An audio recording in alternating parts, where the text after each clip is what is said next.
پروردگار میگوید که شما به سوی من بر بگردید. در آیه دیگر پروردگار میگوید که قل یا عبادی الذین اسرفوا علی انفسهم لا تقنطوا من رحمت الله ان الله یغفر الذنوب جمیعا انه هو الغفور الرحیم.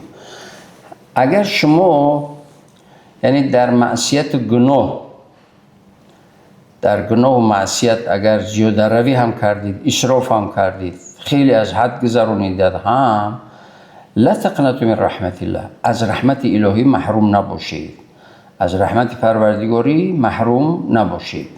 یعنی توبه کنید، هر چی زود بر بگردید و مهم اساس که برگشتید در نیت، در ذهن و فکر و اندیشه‌تون رفتنی به اون گناه دیگر نباشد.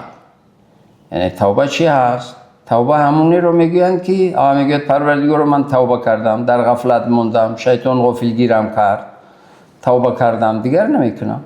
دیگر برگشتن نباشد به اون گناه.